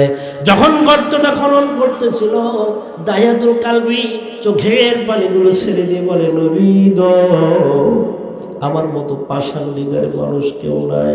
আমি যখন গর্ত খনন করতেছিলাম, আমার মেয়েটা আমাকে ডাক দিয়ে বলে, আব্বু গো, তোমার তো গা ঘেমে যাচ্ছে, এসো তোমাকে একটু গাটা মুছিয়ে দিই, কপাল দিয়ে ঘাম বের হচ্ছে। আমার মেয়েটা ছোট করে যার টুকরা সন্তান, আমার মুখে ঘাম, কপালে ঘাম দেখে আমার ঘামটা মুছে দিতে লাগলো, মুছে দিচ্ছে আর বলছে, আব্বু তুমি একটু বিশ্রাম গ্রহণ করো, তুমি ঘেমে যাচ্ছ, আর এখানে কেন গর্ত খনন করতেছো? আব্বু আমি তো বুঝে আসতেছে না, আমাকে তো নানির বাড়ি নিয়ে যাবে, আমার খুব ভালো লাগছে না, তুমি কেন এখানে এরকম করতেছো? ইয়া রাসূলুল্লাহ, ইয়া হাবিবাল্লাহ, নবী আমার মেয়েটা কত আদর করে যত্ন করে আমার কপালের ঘাম মুছে দিল, আমার মুখের ঘাম মুছে দিল, কিন্তু আমার হৃদয়টা তখনও বিগলিত হলো না, আমার শয়তানি মনোভাব চলে গেল না। ঠিক তখনই যখন গর্ত খনন শেষ হয়ে গেল, আমার মেয়েকে বললাম, মা রে, দেখো তো গর্তটা কেমন হয়েছে। যখনই এরকম করলো, তখনই মুখ দিয়ে হাম দেওয়ার পর আমি পিছন দিক থেকে ধাক্কা দিয়ে গর্তের ভিতরে আমার মেয়েকে ফেলে দিলাম, ফেলে দিয়ে মাটিগুলো চাপা দিতে লাগলাম।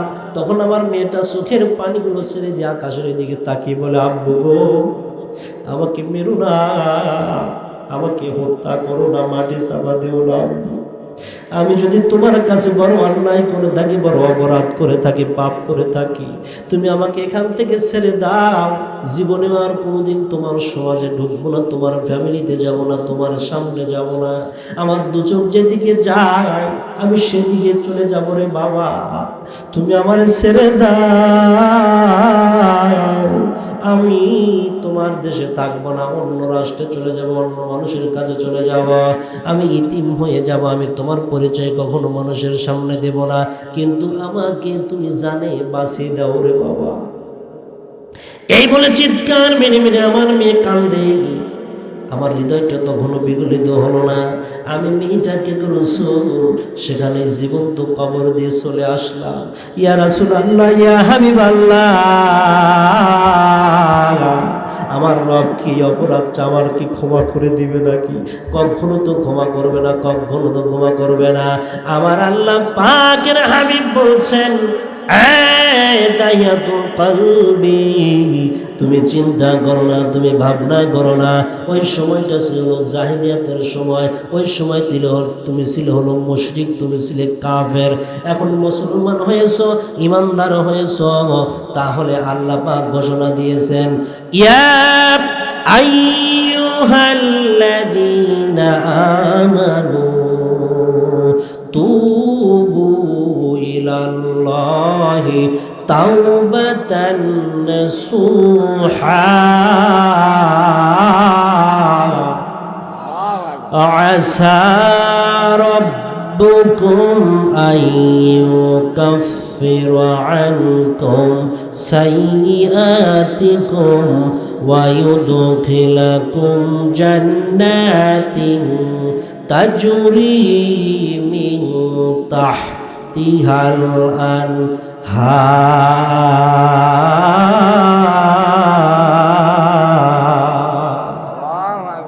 তুমি যেহেতু ঈমান এনেছো, তওবাতুন নসুহা করেছো, নাসুহা করেছো, আল্লাহ তোমার ওই জিন্দেগীর গুনাহগুলোকে ক্ষমা করে দিয়েছেন।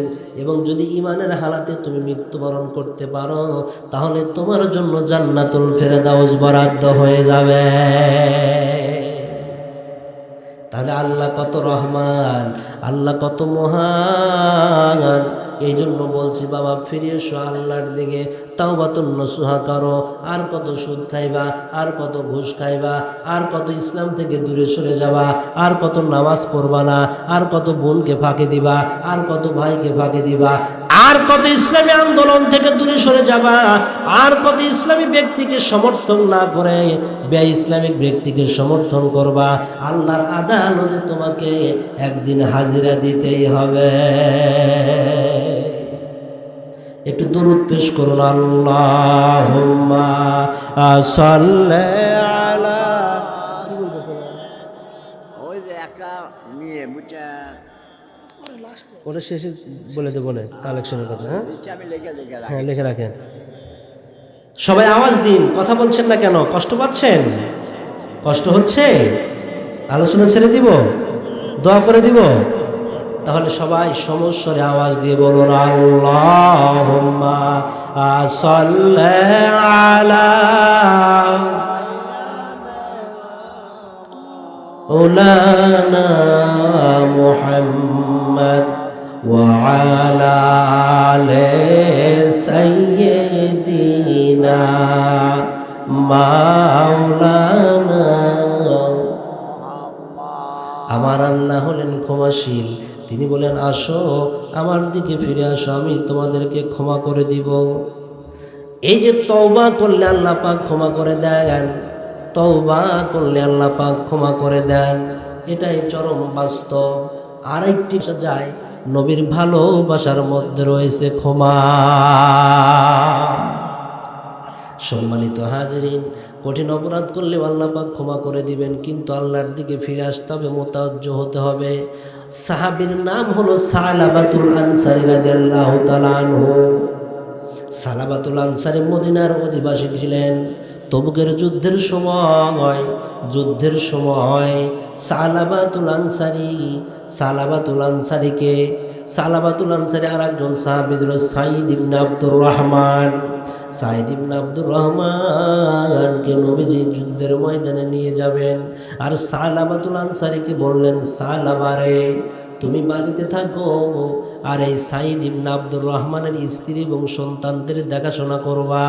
কখন বাজারের প্রয়োজন হয়, সন্তানদের কখন কি প্রয়োজন, মাঝে মাঝে খোঁজ নিয়ে তুমি এই দায়িত্ব পালন করবা। আর আমি সাঈদ ইবনে আব্দুর রহমানকে নিয়ে জিহাদের ময়দানে চলে গেলাম। সাঈদ ইবনে আব্দুর রহমানকে রাসূল নিয়ে জিহাদের ময়দানে চলে গেলেন।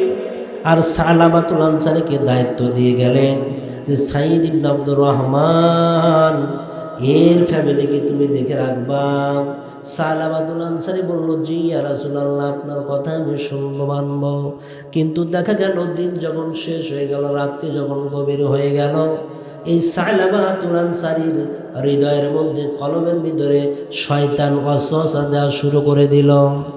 শয়তান ওয়াসওয়াসা দিচ্ছে, বলছে, সালাবারে, সাঈদ ইবনে আব্দুর রহমানের স্ত্রী বড়ই পরম সুন্দরী, তুমি যাও এই সাঈদ ইবনে আব্দুর রহমানের স্ত্রীর সঙ্গে একটু দেখো ভাব বিনিময় করা যায় কিনা, মেলামেশা করা যায় কিনা, পরম সুন্দরী। সাঈদ ইবনে আব্দুর রহমান জিহাদের ময়দানে চলে গেছে। সালাবাতুল আনসারী ভুলে গেল যে একজন মুসলমান ভাইয়ের আমানত তার কাছে রেখে গেছে। সেই সাঈদ ইবনে আব্দুর রহমানের স্ত্রীর ফ্যামিলির কাছে, স্ত্রীর কাছে এই সালাবাতুল আনসারী চলে গিয়ে একটু বাঁকা নজরে তাকাইলো, তার মানে শয়তানের কুপ্ররোচনা আগায় জেনা করার জন্য, মনস্কামনা পূর্ণ করার জন্য সে সিদ্ধান্ত নিল। ঠিক ওই মুহূর্তে সাঈদ ইবনে আব্দুর রহমানের স্ত্রী ছিল পরম সুন্দরী এবং বিচক্ষণ রমণী, তাহেরা রমণী, পুত পবিত্র রমণী। সাঈদ ইবনে আব্দুর রহমানের স্ত্রী বলতেছে, ভাই সালাবা, তুমি কি ভুলে গেছো আমি তোমার ভাই সাঈদ ইবনে আব্দুর রহমানের রেখে যাওয়া আমানত, আমাকে সংরক্ষণ করার দায়িত্ব তোমার। আরো কি ভুলে গেছো রে ভাই, আল্লাহর নবী নিজে তোমাকে দায়িত্ব দিয়ে গেছেন, সেই দায়িত্ব থেকে তুমি চ্যুত হয়ে তুমি আমার দিকে কুনজরে তাকাচ্ছ। তোমার এই চক্ষুটা কিয়ামতের ময়দানে গলিত সীসার ভিতরে দিয়ে তোমার চক্ষুকে শাস্তি দেওয়া হবে। তুমি এটা করলে কেন? তাড়াতাড়ি তওবা করো, না হলে আল্লাহ এবং তার রাসূল ক্ষমা করবে না। ইমানদার নারী, পুত পবিত্র রমণীর এই কথা শোনা মাত্র সালাবাতুল আনসারীর অন্তরের ভিতরে, হৃদয়ের ভিতরে প্রকম্পিত শুরু হয়ে গেল। না, আমি বড় অন্যায় করে ফেলেছি, আমি বড় অপরাধ করে ফেলেছি। যেই তাকওয়াটা আমার ভিতরে থাকা উচিত ছিল, একজন মহিলার ভিতরে এত সুন্দর তাকওয়া কিভাবে শোভা পায়? আল্লাহ পাক কোরআনুল কারীমের মধ্যে বলছেন, ইয়া আইয়ুহাল্লাযীনা আমানু উত্তাকুল্লাহ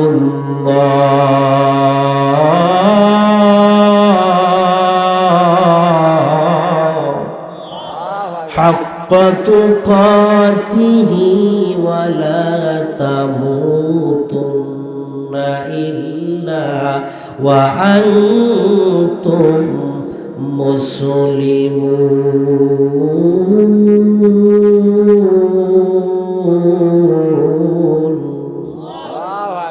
আল্লাহ বলছেন, হে ঈমানদারগণ, তোমরা যারা ঈমান এনেছো, তোমরা যারা ঈমান এনেছো, তোমরা আল্লাহকে ভয় করো, ভয় করার মতো ভয় করো, আর মুসলমান না হয়ে যেন তোমাদের মরণ না হয়। এই ভয়ের ঠেলায় সে চলে গেল আর বলে গেল, আমি এই মুখ আর কাউকে দেখাবো না, আমার ভাই সাঈদ ইবনে আব্দুর রহমানকেও দেখাবো না, নবীজিকেও দেখাবো না, আমি চলে গেলাম এই অঞ্চল ছেড়ে। চিৎকার মেরে কেঁদে দিয়ে সাঈদ ইবনে আব্দুর রহমানের স্ত্রীর কাছ থেকে ক্ষমা চেয়ে চলে গেল অজানার পথে মরুভূমির দিকে। এদিকে যুদ্ধ শেষ হয়ে সাঈদ ইবনে আব্দুর রহমান বাড়িতে এসে বিবিকে বলতেছে, বিবি গো, আমার সালাবা বন্ধু কোথায়, তার কি হালাত, কি অবস্থা? বিবির সমস্ত ঘটনা খুলে বলে দিল। সাঈদ ইবনে আব্দুর রহমান বলল, আমিও তাকে ক্ষমা করে দিলাম, যেহেতু সে অনুশোচনা করেছে, সে তার নিজের ভুল স্বীকার করেছে। এবার সাঈদ ইবনে আব্দুর রহমান সালাবাকে খোঁজার জন্য মরুভূমির ভিতরে চলে গেল। গিয়ে দেখে একটি গুহার ভিতরে সালাবা হাওমাও করে কাঁদতেছে। সাঈদ ইবনে আব্দুর রহমান বলতে, সালাবা রে, চলো, আমি তোমারে নিতে এসেছি, তোমাকে আমি ক্ষমা করে দিয়েছি, আমার বউ ক্ষমা করে দিয়েছে, তুমি ভয় পেও না, তুমি লজ্জিত হও না, ভুল করেছো, তুমি অনুশোচনা করেছো, তোমার কোনো ভয় নাই, চলো বাড়িতে চলো। সালামা বলতেছে, না না, আমি এই মুখ সাহাবীদেরকে দেখাতে পারবো না, আপনার বউকেও দেখাতে পারবো না, আমি বড় বেঈমান, আমি কোনো অন্যায় কেন, আমি বড় এই পাপাচারী ব্যক্তি, আমাকে যদি নিতে হয় রশি বেঁধে আমাকে টেনে হিসড়ে হিসড়ে আমার নিয়ে যাও। এবার সাঈদ ইবনে আব্দুর রহমান সালামাতুল আনসারী কি দুই হাতে রশি বেঁধে শেষরিয়ে মদিনার দিকে নিয়ে যাচ্ছে। বাড়িতে ঢোকার আগে সালামাতুল আনসারী আবু সাঈদকে বলতেছে, সাঈদ রে, নিয়ে যাও আবু বকরের দরবারে, আমি আবু বকরকে ঘটনাগুলো খুলে বলবো, দেখি তো আবু বকর আমাকে ক্ষমা করে দেয় কিনা। আবু বকরের দরবারে নিয়ে যাওয়া হলো। সাঈদ ইবনে আব্দুর রহমান সহ সালাবাতুল আনসারীর সমস্ত ঘটনা খুলে বলল। হযরত আবু বকর সিদ্দিক বললেন, না, তোমার ক্ষমা নেই, তুমি বের হয়ে যাও, দূর হয়ে যাও। সালাবা বলল, চলো ওমরের দরবারে যাই। ওমরের দরবারে চলে গেল। ওমর শোনার পরে বলল, তোমার জন্য কোনো ক্ষমা নাই, এখান থেকে বের হয়ে যাও। সালাবা বলল, সবচাইতে নরম সাহাবী হলো আলী রে, আলী দেখি আমাকে ক্ষমার কোনো পন্থা পদ্ধতি বের করে দিতে পারি না। আলীর দরবারে গিয়ে বলল, আলী রে। আলী বলল, না না, আমার কাছে কোনো ক্ষমা নাই, তুমি বড় পাপাচারী অপরাধী, তুমি বের হয়ে যাও। শেষ পর্যায়ে বলতেছে সালাবাতুল আনসারী সাঈদ ইবনে আব্দুর রহমানকে বলতেছে, বন্ধু রে, আমি ইতিম নবীর কাছে কথা বলতে চাইতাম না, আমার বড় লজ্জা হয়, আমি বড় অপরাধী। আমি ভাবছিলাম সাহাবীরা আমাকে ক্ষমার একটি সন্ধান দেখিয়ে দিবে, কিন্তু তারা আমারে দূর দূর করে তাড়িয়ে দিল। রাহমাতুল লিল আলামিন হয়তো আমারে তাড়াইয়া দিবে না, ক্ষমার কোনো একটা বিষয় আমাকে বলে দিবে, বুঝাইয়া দিবে। রাহমাতুল লিল আলামিনের দরবারে নিয়ে যাওয়া হলো। রাহমাতুল লিল আলামিনের দরবারে নিয়ে যাওয়ার পর নবীজি ঘটনাগুলো শুনতে পেল। শোনার পর বলল, সাঈদ ইবনে আব্দুর রহমান শোনো, সালাবা যে ভুল করেছে, আল্লাহ ক্ষমা করবে কি করবে না আমি রাসূল জানি না, অতএব আমার দরবার থেকে তুমি চলে যাও।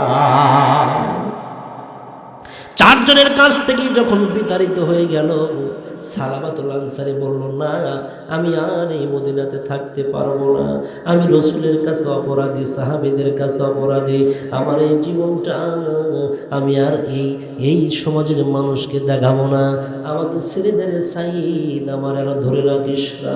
রাস্তার মধ্যে সালাবাতুল আনসারীর একজন কলিজার টুকরা কুমারী মেয়ে খামসানা রাদিয়াল্লাহু তাআলা আনহা, খামসানা বলতেছে, আব্বু যা, রাসূল আপনার প্রতি নারাজ, সাহাবীরাও আপনার প্রতি নারাজ, যতক্ষণ পর্যন্ত আল্লাহ এবং তার রাসূল আপনার প্রতি রাজি খুশি না হবে গো, ততক্ষণ পর্যন্ত আমি আপনার কন্যা আপনাকে বাবার পরিচয় দিব না।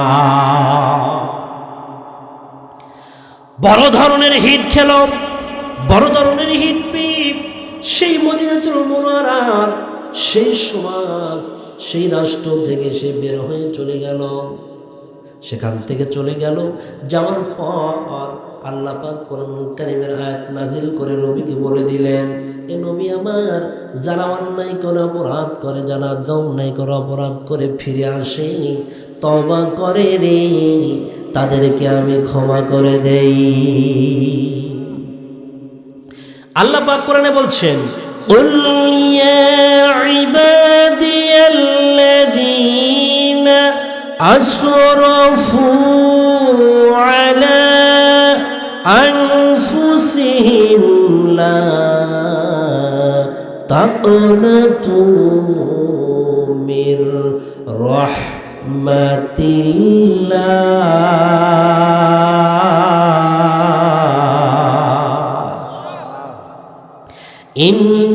ইন্নাল্লাহা ইয়াগফিরুয-যুনুবা জামিআ,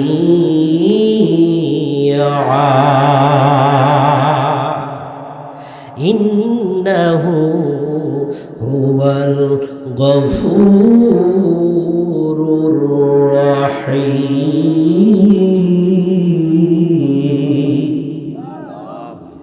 সম্মানিত হাজিরিন, আল্লাহ পাক বলছেন, বলো হে আমার বান্দারা, যারা তোমাদেরকে অবিচার করেছো, নফসের উপর অন্যায় করেছো, অবিচার করেছো, জুলুম করেছো, মানে অপরাধ করেছো, অপরাধের পাহাড় করেছো, এইটা ভেবো না যে আল্লাহ নিরাশ করে দিবে, আল্লাহ ক্ষমা করবে না।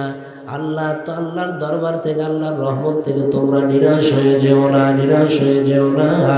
নিশ্চয় আল্লাহ ক্ষমাশীল এবং তোমাদের সমুদয় পাপ ক্ষমা করে দিবে।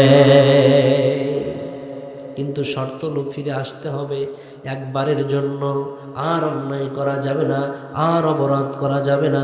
সিদ্ধান্ত একটাই, আজকের থেকে আমরা আর গুনাহ করব না, অন্যায় করব না, মানুষকে ফাঁকি দিব না, মানুষের সাথে ধমক দিয়ে কথা বলবো না, কষ্ট দিয়ে কথা বলবো না, চুরি করব না, ওজনে কম দিব না, খাদ্যে ভেজাল দিব না, মানুষকে ঠকাবো না, ইসলামী আন্দোলনের পক্ষে ভোট দিব, বেঈমানদের ভোট দিব না, যারা ব্যক্তিগত জীবন থেকে নিয়ে শুরু করে রাষ্ট্রীয় পর্যায় পর্যন্ত কোরআন সুন্নাহ মোতাবেক মদিনার সনদের ভিত্তিতে রাষ্ট্র পরিচালনা করতে চায়, মুসলমান হিসেবে তাকেই তো ভোট দেওয়া উচিত।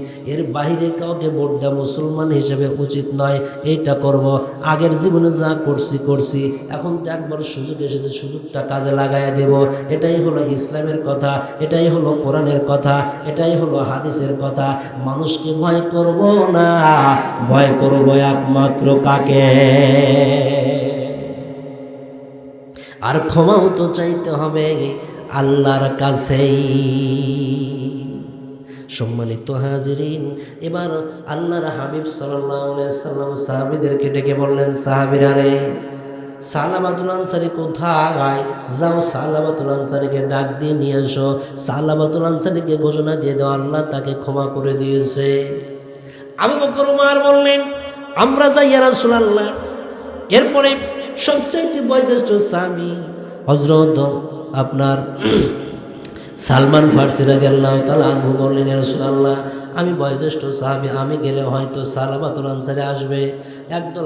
একদল সাহাবীরা চলে গেল মরুভূমির প্রান্তরে। যাইতে যাইতে দেখে কতগুলো উট রাখালেরা উট ছাগল দুম্বা এগুলো রাখালেরা নিয়ে বসে আছে। রাখালদেরকে বলতেছে, রাখালেরা রে, তোমরা সালাবা নামক কোনো ব্যক্তিকে দেখেছো নাকি? তখন বলতেছে, না রে ভাই না, আমরা কোনো সালাবাকে দেখি নাই, কাউকে দেখি নাই, সালাবাকে তো চিনি না। তবে হ্যাঁ একজন ব্যক্তিকে আমরা দেখেছি, ওই যে পাহাড়ের গুহার ভিতরে রাত্রি যখন গভীর হয়ে যায়, আল্লাহর কাছে মোতাজ্জা হয়ে আল্লাহ আল্লাহ বলে হাওয়া করে কেঁদে ফেলে আর বলে, মালিক দেখো গো, পৃথিবীর সমস্ত অফিস আদালত বন্ধ হয়ে গেছে, পশু পাখিরা পর্যন্ত নিয়ে চলে গেছে, ঘুমিয়ে গেছে, সমস্ত ব্যবসায়ীরা ব্যবসা বন্ধ করে দিয়েছে, কিন্তু তোমার রহমতের অফিস এখনো বন্ধ হয় নাই। মালিক গো, আমারে ক্ষমা করে দাও, আমারে মাফ করে দাও। এরকম করে হাওমাও করে কান্নে, তার কান্নার আওয়াজ আমাদের এই বস্তিতে এসে আমাদের ঘুমটাকে ভেঙে দেয়। তোমরা যাকে খুঁজছ মনে হয় এই পাহাড়ের গুহায় আছে। হযরত আবু বকর ওমর সেখানে চলে গেলেন। আবু বকর বললেন, সালাবা রে, ওঠো, মাথা উঠাও, কান্না বন্ধ করে দাও, চলো গো মদিনায় চলো। সালাবাতুল আনসারী বলতেছে, আমি অন্ধকার, কাউকে দেখতে পাচ্ছি না, কিন্তু কণ্ঠ শুনে মনে হচ্ছে আবু বকর তোমার কণ্ঠ। আবু বকর রে, যতক্ষণ পর্যন্ত আল্লাহর নবী এবং আল্লাহ আমারে ক্ষমা করে না দিবে, ততক্ষণ পর্যন্ত আমি মদিনার শহরে যাব না। আমার বলতেছে, সালাবা রে, কান্না থামা, কান্না বন্ধ করে দাও, আল্লাহ তোমারে ক্ষমা করে দিয়েছে, আল্লাহ রাসূল স্বয়ং তোমার প্রতি সন্তুষ্ট হয়েছে, তিনি তো আমাদেরকে ডেকে পাঠিয়েছেন। একবার বলা যাবে নাকি সুবহানাল্লাহ? তখন সালাবাতুল আনসারী মাথা উঠি চোখের পানি মুছে ফেলে আবু বকর ওমর সাহাবীদের সঙ্গে চলে যেতে লাগলো। গভীর রাত, মদিনার দ্বার প্রান্তে পৌঁছাতে না পৌঁছাইতেই হযরত বেলালের ফজরের আজান শোনা যায়। আসসালাতু খায়রুম মিনান নাওম।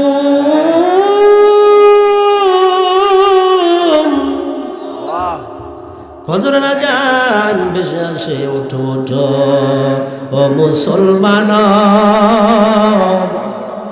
ঘুম হইতে নামাজ ভালো।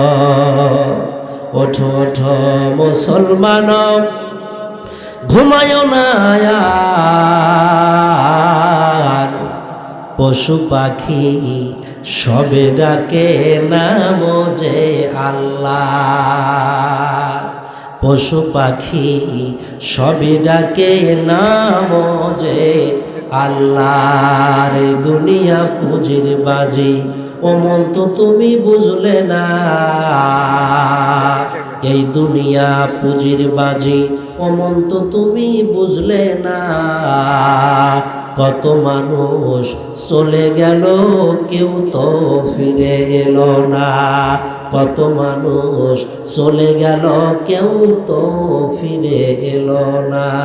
মরণ দেখে যতই পালাও মরণ তোমায় লইবে ঘিরি, যদিও সুদূর আকাশ পানে লুকাও সেথায় লাগিয়ে সিঁড়ি। নদী পথে নৌকা চালাও ওরে মাঝি ভাই, বেলা ডোগার আগে আমি ওপার যেতে চাই। নদী পথে নৌকা চালাই ওরে মাঝি ভাই, বেলা ডোবার আগে আমি ওপার যেতে চাই। ভেঙে গেলে মেলারে আর জমে না, ডুবে গেলে সূর্য রে আর ওঠে না, ডুবে গেলে সূর্য রে আর ওঠে না।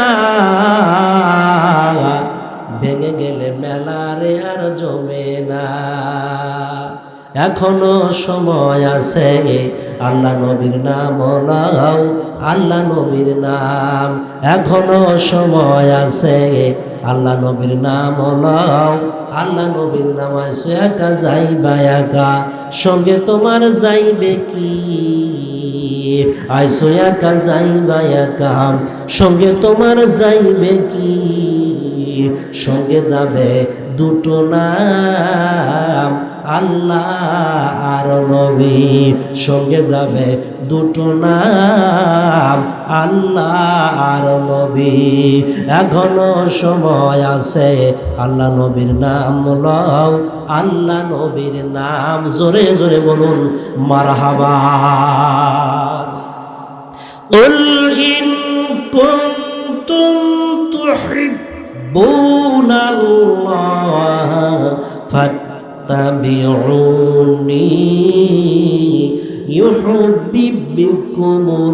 ইউহিব্বুকুমুল্লাহু ওয়া ইয়াগফির লাকুম যুনুবাকুম ওয়াল্লাহু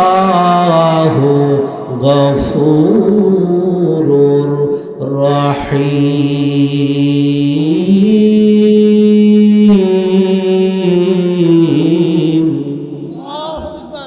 পবিত্র কোরআনুল কারীম ৩য় নম্বর সূরা সূরা নামাল ইমরান এর ৩১ নম্বর আয়াতে বলতেছেন, বলুন যদি তোমরা আল্লাহর ভালোবাসা পেতে চাও, আল্লাহর ভালোবাসা পেতে চাও তাহলে রসুলকে অনুসরণ করো, রসুলের ইত্তিবা করো।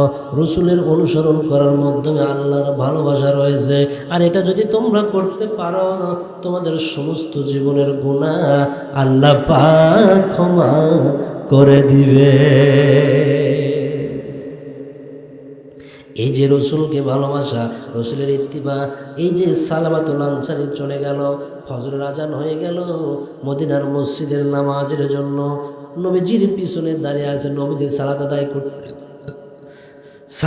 আদায় করতে গিয়ে সূরা তাকাসুর তেলাওয়াত করতেছেন, আল্লাহাকুমুত তাকাসুর। যখন এটা উচ্চারণ করলেন বিকট একটা আওয়াজ শুনতে পেলেন, বিকট বিশ্রী আওয়াজ শুনতে পেল। সাহাবীরা নামাজের মধ্যে তাকাতে পারতেছে না, কি আওয়াজ করলো, হাত্তা যুরতুমুল মাকাবির। যখন নবী যেটা তেলাওয়াত করলেন আর একটা বিকট আওয়াজ হয়ে গেল, বিকট আওয়াজ বিশ্রী আওয়াজ সাহাবীরা শুনতে পেল। নবীজি সালাম ফিরে বললেন, সাহাবীরা রে, এই বিকট আওয়াজ বিশ্রী আওয়াজ কোথায় থেকে ভেসে আসে? নজর করে সাহাবীরা দেখে সালাবাতুল আনসারী মদিনার মসজিদের নববীর মধ্যে পড়ে আছে, ছটফট করতেছে। নবীজি আমার সালমান ফার্সিকে ডাক দিয়ে বলে, সালমান রে, আমার সালাবার মাথায় পানি ঢালো, আমার সালাবার মাথায় পানি ঢালো। সালাবাতুল আনসারীর কাছে সালমান ফার্সি হাতের পাঁচটা হাত দিয়ে দেখে, এবার সালমান ফার্সি নবীজিকে বলতেছে, ইয়া রাসূলুল্লাহ, মাথায় পানি ঢালার প্রয়োজন নেই, আপনার সালাবা দুনিয়াতে নেই, মালাকুল মউতের সাক্ষাতে সে হাজির হয়ে গেছে। ইন্না লিল্লাহি ওয়া ইন্না ইলাইহি রাজিউন। নবীজি সালাবার কাছে গিয়ে দেখলেন, হ্যাঁ সত্যি সত্যি সালাবা ইন্তেকাল করেছে। সালাবার ইন্তেকাল করার পর সালাবাতুল আনসারের মেয়ে খামসানা চিৎকার মেরে বাবার লাশের কিনারে এসে বলতেছে, আব্বু গো, ও বাবা, তুমি চলে গেলে এমন একটি সময়, এমন একটি মুহূর্তে তুমি আমাকে ইতিম করে চলে গেলে। তুমি অন্যায় করেছিলে, আমি রসুলকে ভালোবাসি বলে তোমাকে বাপ বলে স্বীকার করে নাই। এখন তো আল্লাহ রসুল তোমার প্রতি খুশি হয়েছে, সাহাবীরাও খুশি হয়েছে, আমার আল্লাহ তো তোমার প্রতি রাজি খুশি হয়ে গেছে রে বাবা। ও বাবা, তুমি আমার ইতিম করে চলে গেলা, আমিও তো তোমার প্রতি সন্তুষ্ট হয়ে গিয়েছি। এখন তুমি আমার রেখে একা একা চলে গেলা, আমি কাকে আব্বু বলে ডাকবো, কার কাছে আশ্রয় গ্রহণ করব? আল্লাহর হাবিব খামসানার চোখের পানি দেখি কেঁদে কেঁদে বলতেছেন, মা খামসানা রে, তোমার বাবা চলে গেছে তো কি হয়েছে? আমি তোমার বাবা, তুমি আমারে বাবা বলে ডেকো, আমি তোমার সমস্ত দায়িত্ব নিয়ে নিলাম। মেয়ে হিসেবে যে দায়িত্ব পালন করা দরকার, আমি রসুল তোমার বাবা হয়ে গেলাম। একবার বলা যাবে না কি সুবহানাল্লাহ? আমার রসুল বাবা হয়ে গেল। আমার রসুল হলো সকলের রুহানি পিতা। দলিল হচ্ছে সূরা আহজাব 33 নম্বর সূরা এর 6 নম্বর আয়াতে আল্লাহ পাক বলছেন, আন-নাবিয়্যু আউলা বিল মুমিনিন,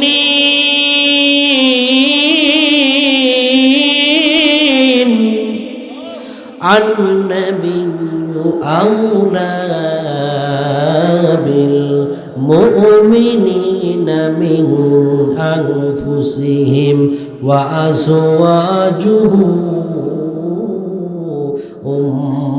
উম্মাহাতুহুম। আল্লাহ পাক বলছেন, আন-নাবিয়্যু, আর নবী হচ্ছে আউলা বিল মুমিনিন, মুমিনদের মিন আনফুসিহিম, মুমিন নবী হচ্ছে মুমিনদের নিজের জীবনের চাইতেও সবচাইতে বেশি প্রিয় হলো আল্লাহর রাসূল। তোমার জীবনের চাইতেও যদি বেশি প্রিয় আল্লাহ রাসূল না হয়, তাহলে তোমার ঈমান নাই। আর নবীদের বিবিগণ হলো তোমাদের মা।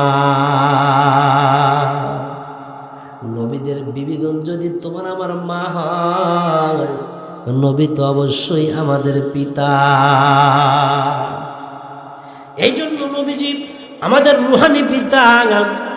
রুহানি পিতা একমাত্র নবীকেই ডাকা যাবে, বাবা হিসেবে একমাত্র নবীকেই ডাকা যাবে, আর কাউকে বাবা হিসেবে ডাকা যাবে না। আর জন্মদাতা পিতাকে বাবা হিসেবে ডাকা যাবে। চাচাকে মামাকে আব্বু বলা যাবে না, চাচাকে জ্যাঠাকে, বড় চাচাকে ছোট চাচাকে আব্বু বলা যাবে না। একমাত্র জন্মদাতা পিতা একজনই হয়, আর আমাদের রুহানি পিতা হলো আমাদের রাসূল, আর আমাদের আদি পিতা হলো হযরত আদম আলাইহিস সালাম, আর আমাদের জাতির পিতা ইব্রাহিম আলাইহিস সালাম। এই চারজনের বাহিরে কাউকে আব্বু বলা যাচ্ছে না। আপনাদের সমাজে যদি কোনো চাচাকে আদর করে ছোট চাচ্চু বলে ডাকবেন, এটা করা যাবে না। বাবার বড় ভাইকে যদি বড় আব্বু বলে ডাকবেন, এটা করা যাবে না, এটা বলবেন না। আমার বন্ধুগণ, কিন্তু আমাদের প্রিয় নবীজি আমাদের রুহানি পিতা, নবীদের স্ত্রীগণ যেহেতু আমাদের মা। আমার বন্ধুগণ, নবীজি তখন খামসানাকে বললেন, খামসানা রে, তুমি চিন্তা করো না, আমি রাসূল তোমার বাবা হয়ে গেলাম, আমারে তুমি বাবা বলে ডেকো, আমার কোনো আপত্তি থাকবে না। তখন খামসানা বললেন, নবী গো, আপনি যদি আমার বাবা হন, তাহলে এর চাইতে বড় খুশির আর খবর আর কিচ্ছু হতে পারে না। আমার ভাইরা, তখন নবীজি বললেন, সালমান ফার্সি, আবু বকর, ওমর রে, আমার সালাবাতুল আনসারের দাফনের ব্যবস্থা করো। আমি রাসূল নিজে আমার সালাবার জানাজার ইমামতি করব। আল্লাহর হাবিব সাল্লাল্লাহু আলাইহি ওয়াসাল্লাম জানাজা করার জন্য প্রস্তুতি নিয়ে হেঁটে হেঁটে যাচ্ছেন জানাজার ময়দানে। হযরত ওমর ফারুক লক্ষ্য করে দেখে আমার রাসূল বৃদ্ধা আঙ্গুলের উপরে ভর করে করে হাঁটতেছে জমিনের উপর, পাটা সম্পূর্ণ জমিনে না ভর দিয়া বৃদ্ধা আঙ্গুলের উপর ভর করে আমার নবীজি হেঁটে হেঁটে যাচ্ছেন। হযরত ওমর ফারুক বলেন, ইয়া রাসূলুল্লাহ, ইয়া হাবিবাল্লাহ, পায়ে ভর না দিয়ে আপনি বৃদ্ধা আঙ্গুলের উপর ভর করে চলছেন কেন? আমার নবী বলে, ওমর রে, আমি রাসূল যা দেখি তোমরা তা দেখো না।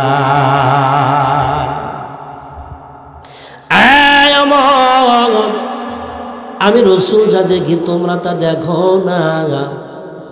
আমার এই সালাবাতুল আনসারী উপর আল্লাহ পাক এত রাজি হয়েছি, এত খুশি হয়েছে গো, আমার সালাবাতুল আনসারীর জানাজায় শরীক হওয়ার জন্য আল্লাহর রহমতের ফেরেশতাদের আগমন ঘটেছে। এত ফেরেশতার আগমন ঘটেছে তাদের পা ফেলানোর জায়গা নেই। আমি রাসূল বৃদ্ধাঙ্গুলের উপর ভর করে চলে ফেরেশতাদের পা ফেলানোর জায়গা করে দেই।